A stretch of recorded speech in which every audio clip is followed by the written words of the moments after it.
is, ladies, our favorite female double standard. Because we all know that the first time a guy tries anything with the same sex, he's automatically gay, as far as society is concerned. With women, oh, we get the benefit of the doubt. We were drunk. It was college. I was experimenting. She was pretty. I was listening to that Katy Perry song. All types of excuses you can use to have this never follow you around. Unless, of course, the girl you end up sleeping with is some sort of Glenn Close stalker. Then that's your own fault. You should choose the vagina better. First things first, it's going to be awkward. Don't expect it to be some cute little romantic scene with violins and a sunset and lots of wine. There should be wine, plenty of wine. You don't want to get drunk, you just want to get a little buzz. Alcoholic courage will help you get through this. But it's going to be awkward. I mean, you're sitting there getting undressed with parts that look exactly like yours. He's hard, where you're soft, key fits in the lock. Really? Everything basically fits. When it comes to girl on girl, if you're inexperienced, you might try to, really just kind of jump in there. Please take your time. Because I know the old adage, oh, a woman knows a woman's body best. That's not necessarily true, because there are plenty of women out there that aren't discovering their bodies at all. They completely ignore their body until someone else pays attention to it. So make sure you drink a little wine. And I wasn't pointing at my breasts to turn you on, though they do look quite perfect today, don't they? I'm proud. Just because it's awkward that's not an excuse to walk away. You want to get through this. Man up. I mean, you're a female, but still, you man up.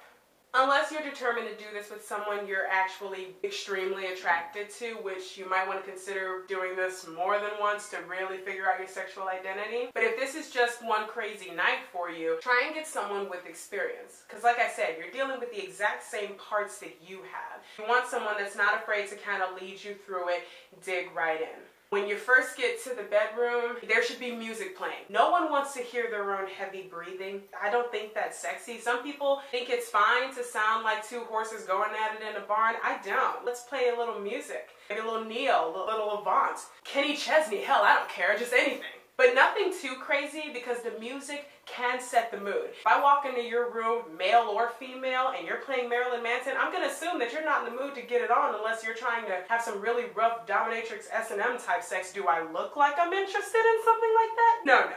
So make sure there's music playing. Make sure you both had a glass of wine ahead of time. And make sure that you haven't talked this to death, because all that's going to lead to is more conversation. If there's an attraction there's a decision to move forward, just leave it at that and get to the physical stuff, because we can converse over a cup of coffee afterwards. We don't need to talk about it right now. We need to be about it. Make the decision, commit. This is my theme. You all know this by now. Once we're actually in the bedroom together, we're both sitting on the bed. It doesn't have to be a step-by-step process as to who does what. Who's gonna undress who? Do I undress you? Do you undress me? Are we gonna talk about things? Are you just gonna dive right in there? Is there gonna be foreplay? You're not with a dude here. Sometimes with a dude, you need steps. You need to guide him through. Remind him that you even have a vagina, because maybe he's stuck on his Xbox or something. With a girl, once you're there, you're in the mood, you've kissed, you've checked each other out a little bit, you've made the decision to move forward. Let the person with experience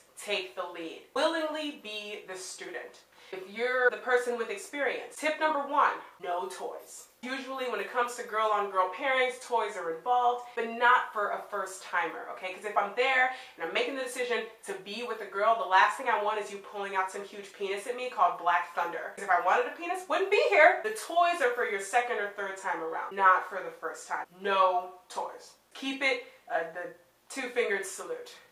Try to make it a bit romantic, because if they feel somewhat special, they won't back out as easily. Tell her she's pretty. Tell her she's the sexiest woman you've ever seen. Lie if you have to, or actually get with someone sexy. Sometimes we just need to go with what we really want instead of settling for less. I mean, it's going to be a new year soon. Choose the vagina better.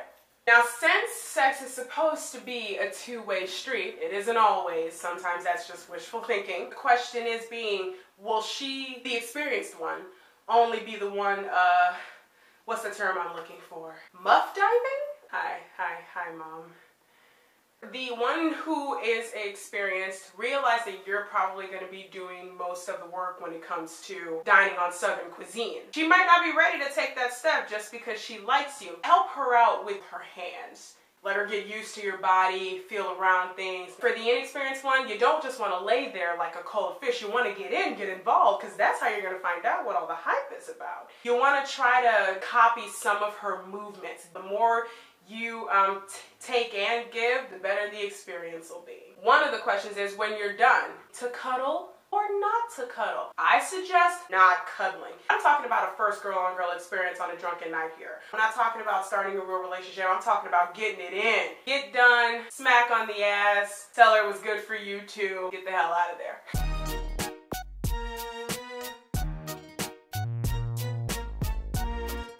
People place a lot of weight on the first kiss, you know, after a first date or the first time you kiss someone you really liked. And sometimes the first kiss will tell you a lot about how a relationship's gonna go, how a guy might be in the bedroom. You want to impress the person, you want to make sure that it's a great kiss. And there are all types of first kisses, you know. There's the "my God, will you shut up" first kiss, where they just swoop down and attack your face. There's the we both see it coming, obviously, because we're standing here staring at each other, and finally someone leans in and we meet in the middle. There's the quick peck, which tells you, yeah, we're probably just gonna be friends. There's the long-winded, literally kissing until I'm out of breath, this guy's probably going to murder you later type kiss, because he's clearly very controlling. He's trying to take away your oxygen. The signs are there. No matter what the first kiss is, people place a lot of weight on it. So the question is, what do you do if the first kiss is horrible?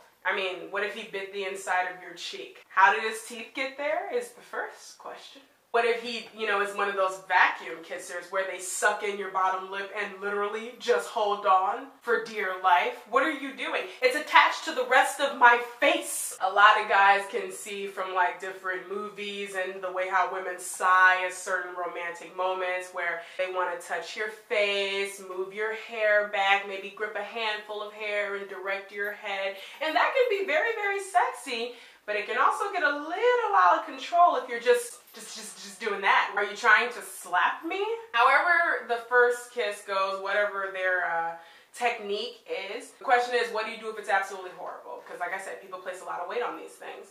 I'd say do a second kiss immediately, right away. Maybe they were nervous. If the second kiss is just as bad or worse than the first, then you need to decide if you're willing to teach this person a really good way to kiss you. And careful, if you make them better at a skill that they didn't have before, that could automatically make you a stepping stone to their next relationship, because people are selfish. Or you can decide that you're not willing to go through weeks of bad kissing until they figure things out, and maybe this is just a huge sign as to how they'll be in the bedroom, and you're just not willing to dive into some fish sex when they're coming at you like this.